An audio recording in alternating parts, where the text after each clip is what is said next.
Vice president ने जिस तरह से इस्तीफा दिया है उसे लेकर काफ़ी रहस्य बना हुआ है। हमारे साथ हनुमंत बेनीवाल जी हैं जो बताएंगे सर इसके पीछे की क्या टाइमलाइन क्या है, क्या वजह है।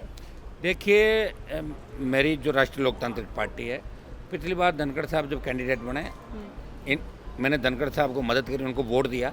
सिर्फ वो राजस्थान से आते हैं, मेरे समाज से किसान वर्ग से आते हैं। लेकिन 3 साल के अंदर धनखड़ साहब का जो रवैया था, जो लोग उनके साथ थे, उनसे वो बदल के मुंह मोड़ लिया। राजस्थान की राजनीति बहुत इंटरफेयर करते थे, हल्के नीचे के स्तर पे हमारे जैसे लोगों के मामलों में भी इंटरफेयर कर देते थे। और यहाँ जो 6 महीने चल रहा था वो ठीक नहीं चल रहा था। प्रधानमंत्री, गृह मंत्री और इनके बीच अनबन थी और ये अति महत्वाकांक्षी थे धनखड़ साहब। और निश्चित रूप से इन्होंने इस्तीफा दिया नहीं, इनसे लिया गया जबरन। इनको एक तरीके से बर्खास्त करने की बात कही गई तो इन्होंने इस्तीफा दे दिया। पूरी बात का खुलासा ये करेंगे, लेकिन बहुत ज़्यादा ये इंटरवीन करते थे, इंटरफेयर करते थे बहुत ज़्यादा बड़े मामलों के अंदर। और ये कुछ बड़े मामले थे जो इन्होंने प्रधानमंत्री और गृह मंत्री जिन्होंने इनको उपराष्ट्रपति बनाया, गवर्नर बनाया बंगाल का, उनको बिना पूछे इन्होंने ये अलग से लाइन ली। उसका खामियाजा इनको भुगतना पड़ा। यहाँ बीजेपी के अंदर आज भी जो नंबर 1 और 2 कहते वही कुछ होता है। बाकी न कोई राष्ट्रपति, न उपराष्ट्रपति, न लोकसभा अध्यक्ष, वही सर्वे सर्वा। और ये सबको सर्वविदित है क्योंकि वो बनाने वाले हैं, तो बनाने वाला हमेशा बड़ा होता है। लेकिन एक तरीके से आज देश के किसानों में, जवानों में एक चीज़ का रोष है कि हमारे व्यक्ति को इस तरह क्यों मजबूर किया गया। वो तो धनखड़ साहब समय रहते बताए, कहीं ऐसा नहीं हो सतपाल मलिक साहब की तरह फिर 1 साल बाद वही बात कहें। इनको समय बतानी चाहिए कि आखिर इस्तीफा इनसे क्यों लिया गया।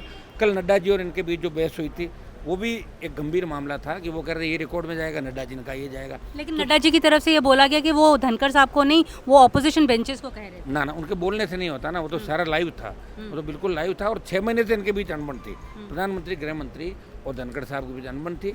धनखड़ साहब भी किसी मौके की तलाश में थे, ये भी मौके की तलाश में थे और एक कल विस्फोट हो गया। और जिस तरह से अभी नोटिफिकेशन जो है वो मंजूर भी हो गया, होम मिनिस्ट्री ने भी मंजूरी दे दी है, मतलब वो नोटिफिकेशन भी आ गया है। कुछ लोगों का ये कहना है कि कल जिस तरह से खड़गे साहब को समय दिया गया था बोलने के लिए, वो भी एक वजह हो सकती है।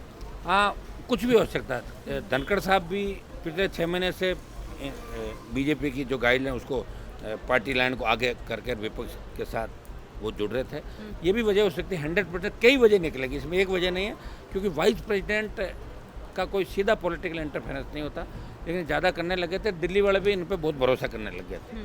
और धनखड़ साहब अपने आप को देश का सबसे बड़ा जाटों का और किसानों का नेता समझने लगे थे। ये भी एक कारण था। शुक्रिया सर, शुक्रिया।